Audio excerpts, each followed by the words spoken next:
belum bangun tidur. Teman-teman, bantu Miss bangunin si Karen ya. Panggilnya gini, Karen bangun dong. Tapi suaranya harus besar. Bisa? Yuk, 1, 2, 3. Karen bangun dong. Ih, teman-teman, suaranya kurang besar. Lebih besar lagi ya. 1, 2, 3. Karen bangun dong. Ih, hai Karen. Hai Bisa Tania. Iya. Ih, ya rambutnya tuh aduh dirapiin dulu sedikit. Aduh.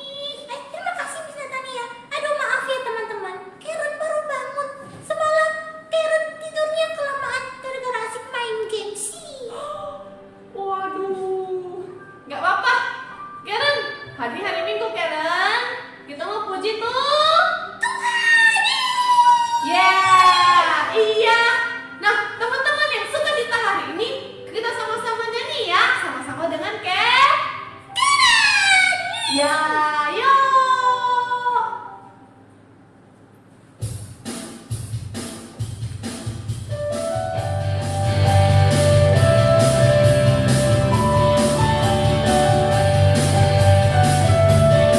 I'm going to joy, down in my heart, down in my heart.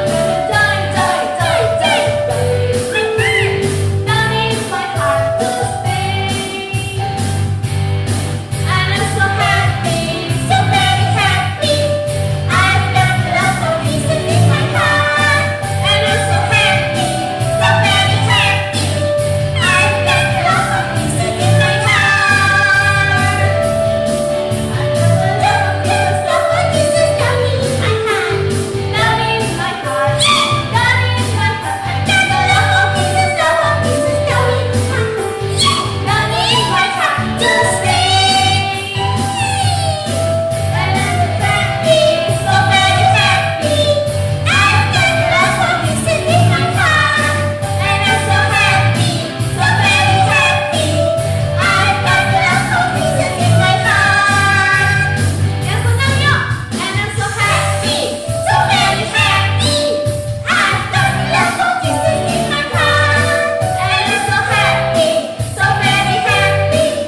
hari Tuhan.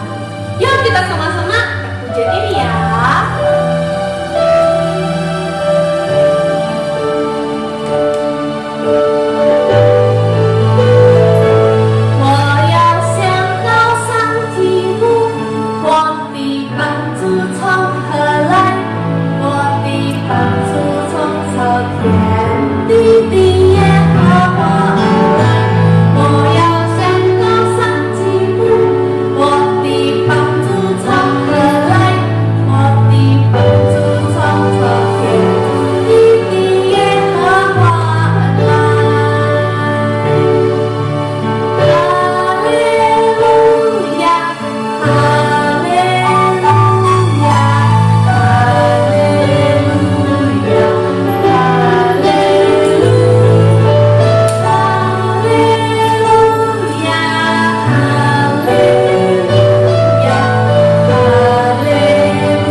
Shalom adik-adik, selamat pagi buat kita semua. Miss Ripka begitu senang hari ini bisa berkumpul bersama dengan adik-adik. Mari sebelum kita mendengarkan kebenaran firman Tuhan, Miss ajak setiap kita duduk yang rapi, duduk yang baik. Siapkan Alkitabmu untuk kita bisa mendengarkan firman Tuhan dengan baik. Mari sama-sama kita berdoa, kita memohon pertolongan Tuhan, memampukan kita mendengarkan firman Tuhan hari ini dengan baik. Mari sama-sama kita berdoa. Bapa di surga, kami berterima kasih meskipun kami di rumah kami masing-masing, tapi Tuhan tetap memberkati kami. Kami bersyukur hari ini kami juga bisa sama-sama mendengarkan kebenaran firman Tuhan.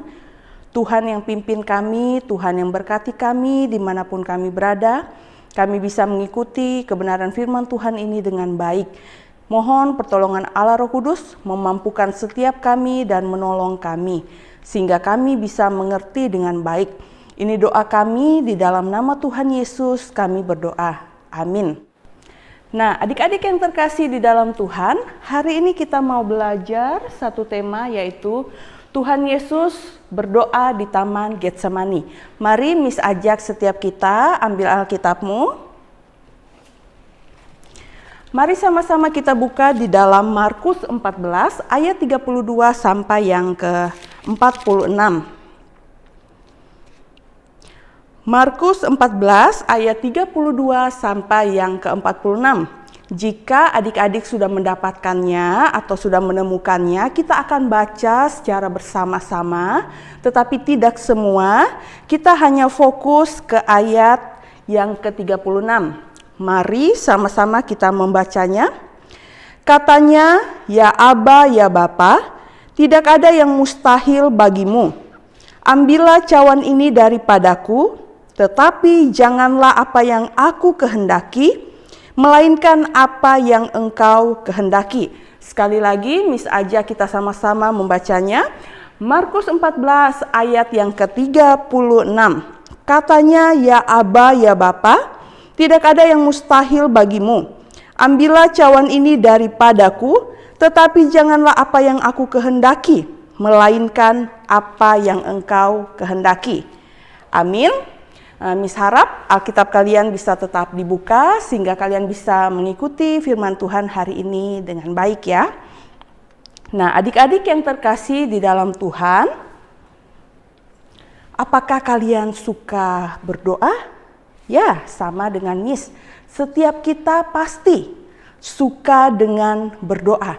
Tapi pertanyaan Miss, bagaimana sikap adik-adik ketika kalian berdoa? Apakah ada yang duduk saat berdoa? Ada yang berdiri? Atau ada yang berlutut? Kalau Miss Ripka, Miss pernah lakukan ketiga hal ini. Miss pernah berdoa dengan sikap duduk, dengan sikap berdiri, dan juga dengan sikap berlutut. Adik-adik mungkin pernah duduk, mungkin ada yang berdiri, ataupun ada yang pernah berlutut. Tidak masalah adik-adik mau duduk, mau berdiri, ataupun adik-adik mau berlutut.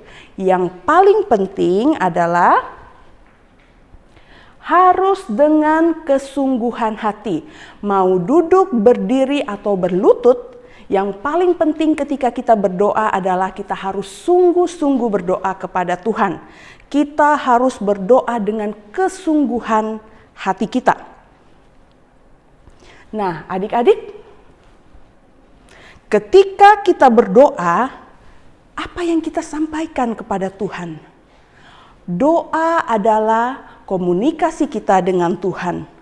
Apa yang bisa kita lakukan di dalam doa atau apa yang kita sampaikan kepada Tuhan ketika kita berdoa?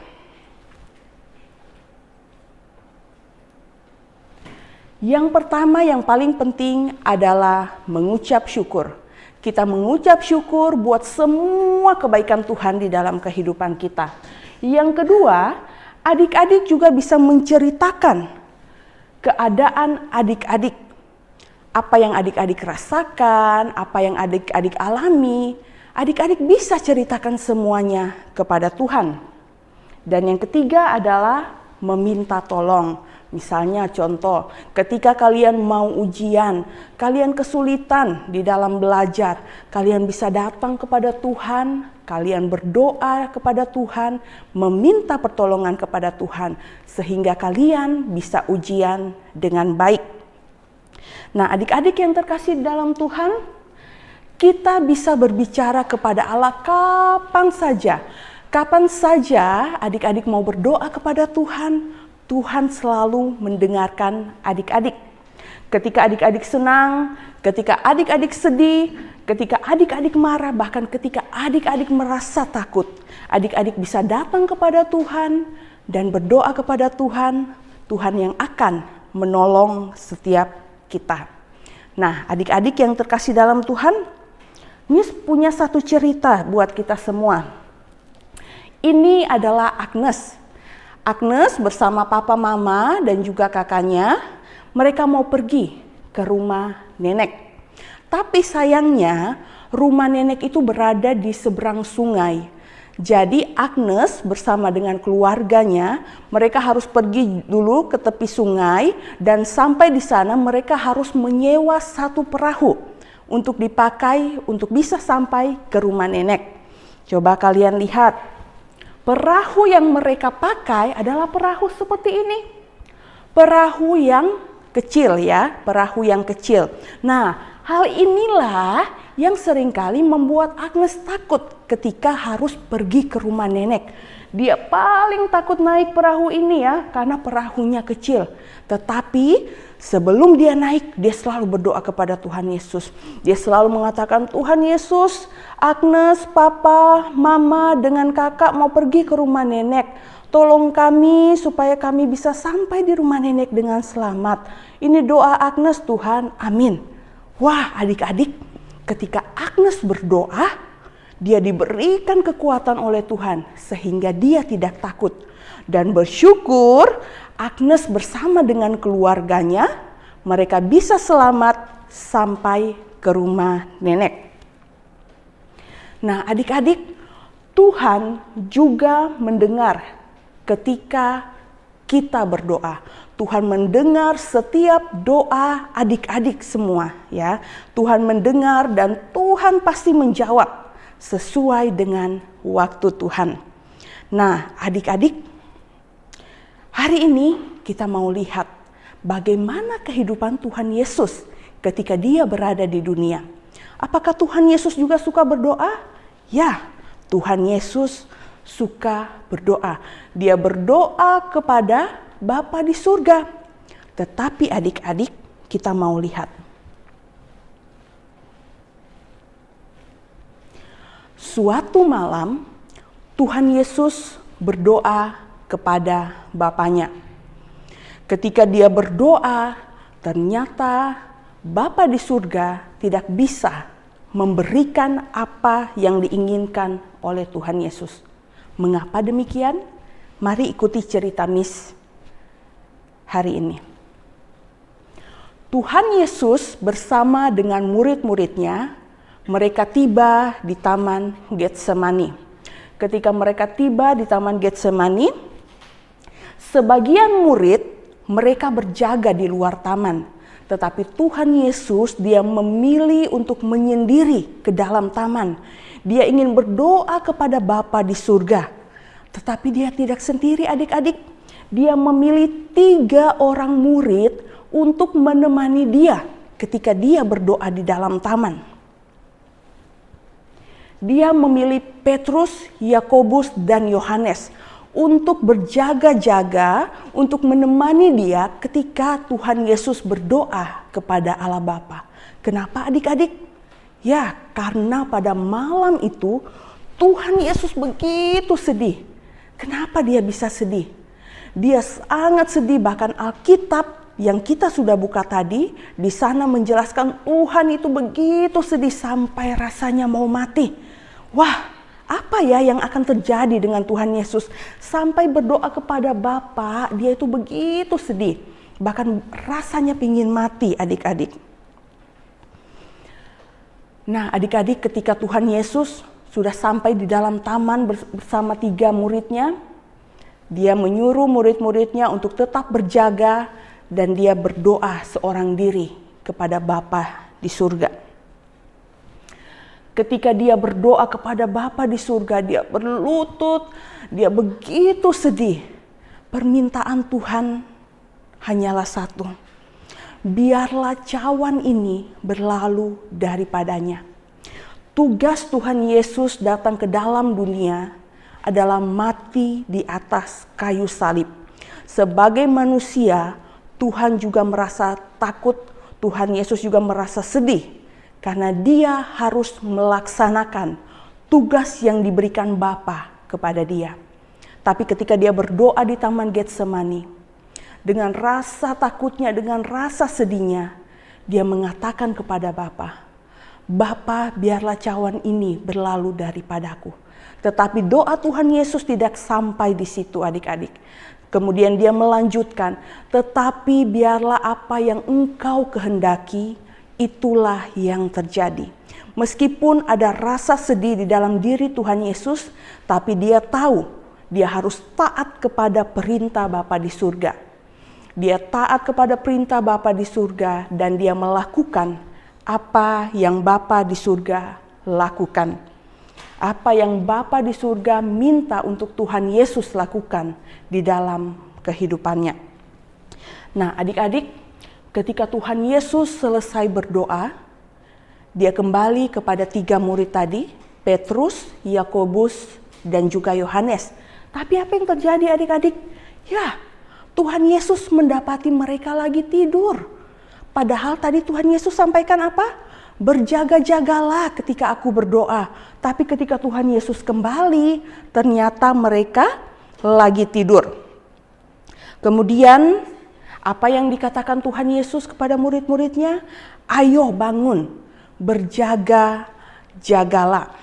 Nah adik-adik, kita lihat ketika murid-muridnya bangun, apa yang Tuhan Yesus katakan? Lihatlah, mereka yang akan menangkap aku telah datang. Di taman tadi hanya ada Tuhan Yesus bersama-sama dengan muridnya. Taman itu begitu sepi, taman itu begitu sunyi. Tapi ketika Tuhan Yesus selesai berdoa, yang terjadi adalah begitu banyak orang yang ramai.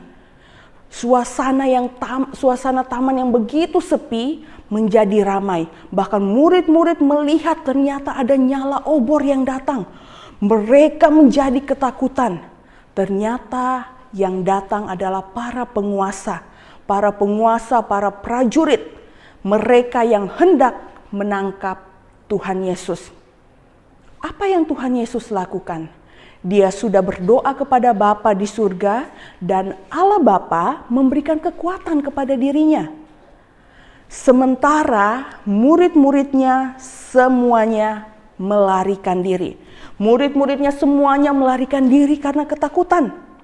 Tetapi Tuhan Yesus tidak takut lagi. Dia tidak sedih lagi karena Allah Bapa menyertai dia. Allah Bapa memberikan kekuatan kepada dia sehingga ketika prajurit-prajurit datang yang hendak menangkap dia, dia tidak melarikan diri.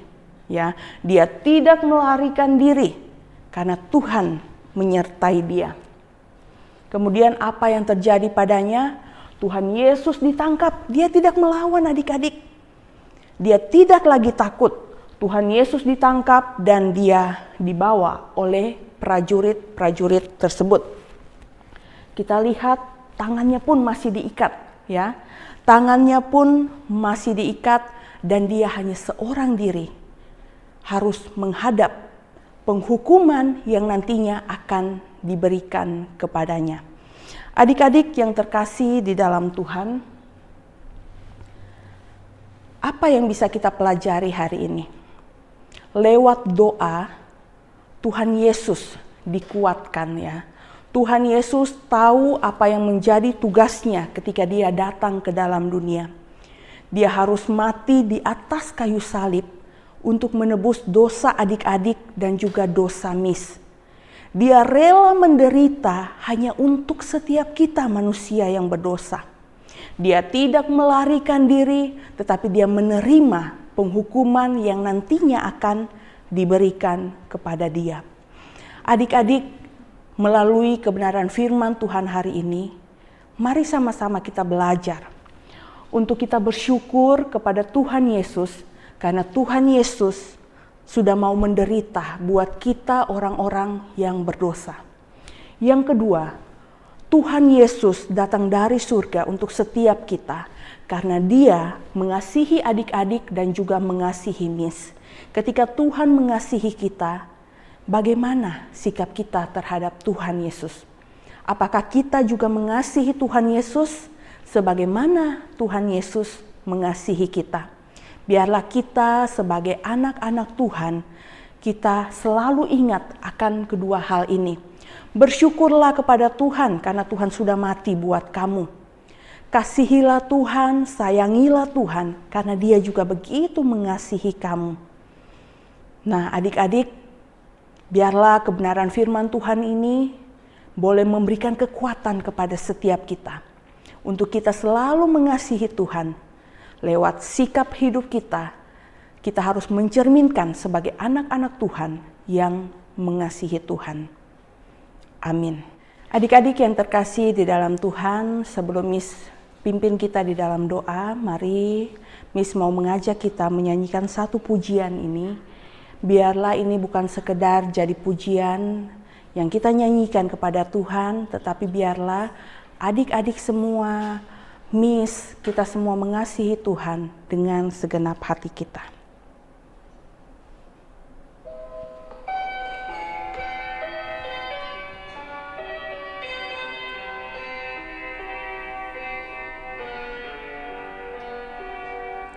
Ku mau cinta Yesus selamanya. Ku mau cinta Yesus selamanya. Meskipun badai silih berganti dalam hidupku, ku tetap cinta Yesus selamanya. Ya Aba, Bapa, ini aku anakmu, layakkanlah seluruh hidupku. Ya Aba, Bapa, ini aku anakmu, pakailah sesuai dengan rencanamu.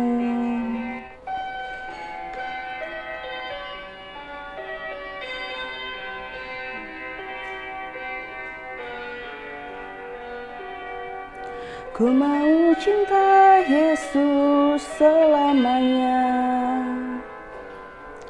Ku mau cinta Yesus selamanya.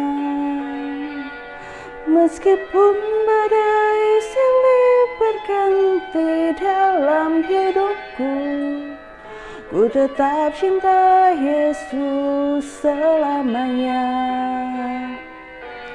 Ya Aba, Bapa, ini aku anakmu, layakkanlah seluruh hidupku. Ya Aba, Bapa, ini aku anakmu, pakailah sesuai dengan rencanamu. Mari sama-sama kita berdoa. Tuhan Yesus, terima kasih buat kebenaran firman Tuhan yang sudah kami dengar.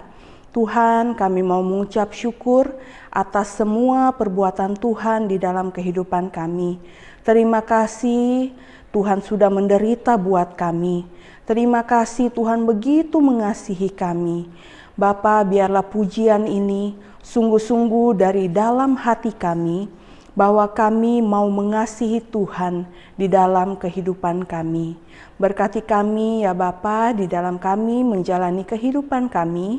Tuhan yang tolong kami di saat kami menjalani kehidupan kami. Tuhan tolong kami bisa menjadi anak yang baik. Kami bisa menjadi anak yang menyenangkan hati Tuhan. Terima kasih ya Bapa, ini doa kami di dalam nama Tuhan Yesus kami berdoa. Amin. Halo Shalom adik-adik, Miss begitu senang hari ini kita bisa berjumpa lewat ibadah sekolah minggu online kita. Miss berharap di minggu-minggu berikutnya adik-adik masih bisa tetap join bersama sekolah minggu Mu'en, di mana kita bisa sama-sama belajar untuk mempelajari tentang kebenaran firman Tuhan. Meskipun kita beribadah dari rumah, tetapi kita yakin bahwa Tuhan memberkati kita semua. Biarlah kita semua bisa mengikuti ibadah sekolah minggu dengan baik, dan kita juga bisa sama-sama semakin bertumbuh. Terima kasih, Tuhan Yesus memberkati setiap kita. Bye-bye.